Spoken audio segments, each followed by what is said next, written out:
Hi, my name's Rick, and I'm just going to do this video. This is one of my first YouTube videos. I'm just kind of doing it in a response to Craig Tube. There's a couple other people. Joe, I can't think of his YouTube name, and take some advice. Those guys are doing a lot of home brew videos, so I've been watching a lot of them. They've kind of inspired me. I was a little intimidated with the whole thing of home brewing, basically, at first. Just looking at all the various kits out there, the different yeast, the different everything, the equipment, it can be intimidating. But watching those videos has helped me a lot, and it isn't so intimidating now. So basically, I purchased this kit from people at Midwest. They got some great stuff. I looked originally at purchasing the Cooper's kit, and that's how I found out about the Cooper's kit, was basically through Craig Tube. But I kind of looked at that kit as it seems a little cheap, and it just doesn't. This stuff seems to be more. It's going to last a lot longer, in my opinion, and it just seems better for the money, you know. So I went with that kit, and I ordered.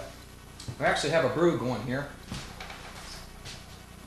The first one we did was an Irish Ale, and it's actually in the secondary fermentator right now. It's been in it for it's been in the secondary fermentator for 1 week. So we're basically 2 weeks into the process. The kit that I purchased too, it came with two buckets. You know, the bottling bucket, fermentator, lid, auto siphon, tubing, pretty much everything you need. Even a carboy brush and 2 glass carboys, hydrometer. I mean, it's got everything you need. The only thing that it really doesn't have is a wine thief, and I'm kind of in a bind right now because I want to do a hydrometer reading. And I've got my brew into the secondary fermentator, the carboy, the glass carboy, and I really have no way other than to siphon it out. So I did order a wine thief from Midwest, and I got another kit coming too. So I hope to do another video too of us brewing that other kit. The other kit I have coming is only a 20-minute boil kit. It's kind of a kit that a lot of I noticed like Craig Tube and a lot of these other guys are doing. Some of these, the quicker kits, I guess this company calls them 20-minute boil kits. I don't know what some of the other companies call them, but the first kit I got, the Irish Red Ale, it was actually like could be a partial mash, because we actually had to brew the grains and stuff too, or steep the grains.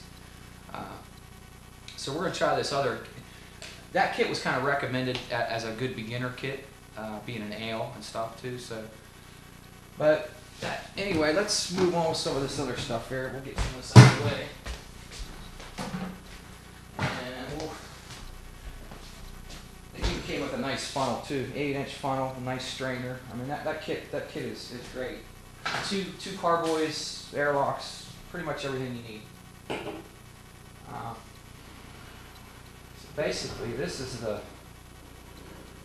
Irish Red Ale. Said it's been going for 2 weeks now.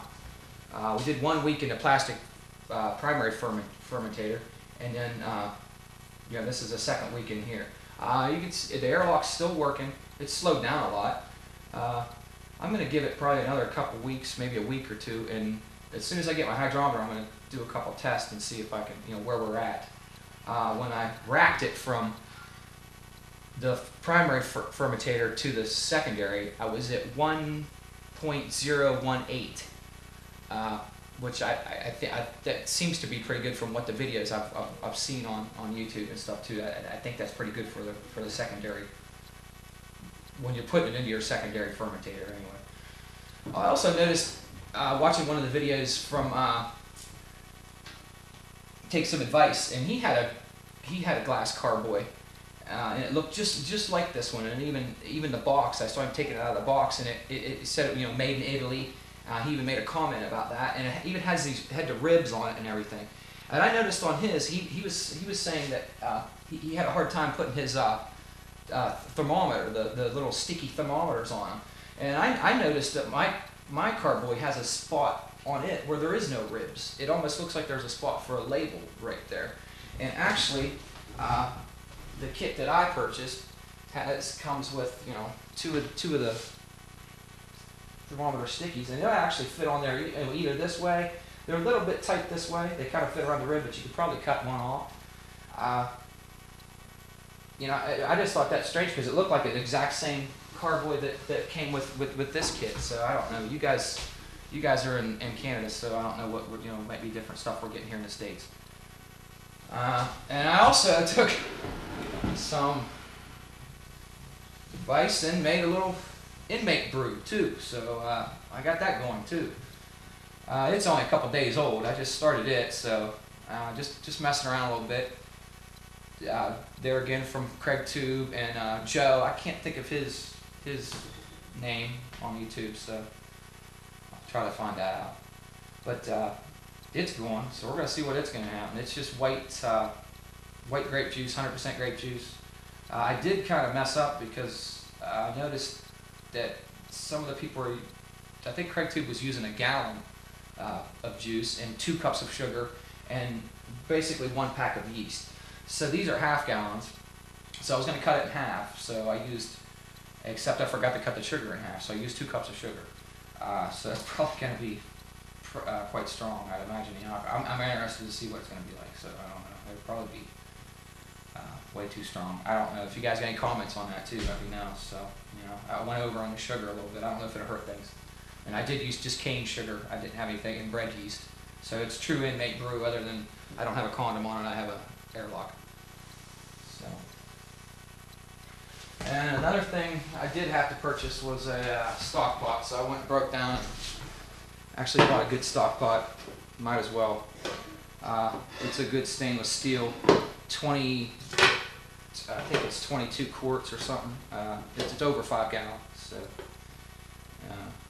and that made things nice because we did a 3-gallon boil, which everything I've said is the more the larger, the more you can do the first boil when you're steeping those grains, the better the beer is going to be.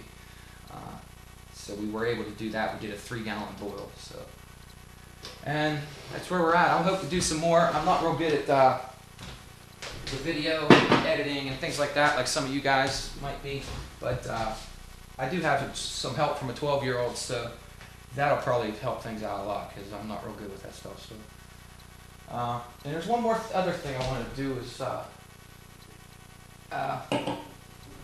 take some advice. Was basically saying he was trying to reproduce that Rickards Red that you guys get up there in Canada. One of my favorite beers, because he wanted to do that because it was one of his favorite beers. One of my favorite beers is Yuengling Lager. It's sold here in the States. I don't know if you guys can get it up there. It's the oldest brewery in the United States. It's in Pennsylvania. It's in Pottsville, Pennsylvania. I used to live in Pennsylvania, or work in Pennsylvania, I should say. And they used to sell it up there. So some of my friends that I worked with kind of turned me on to it, and I really liked it. Well, I couldn't get it from where I live now. Well, they did finally start selling it, so I am able to get it now. And this is what I want to try to reproduce, is some of this Yuengling Lager. So I'm going to work on that. I wanted to start with just a couple ales and get things started, because this is my first brew. So, this is what I'm going to try to brew. So, and I'll do some more videos here as we go, and we'll go from there. See you next time.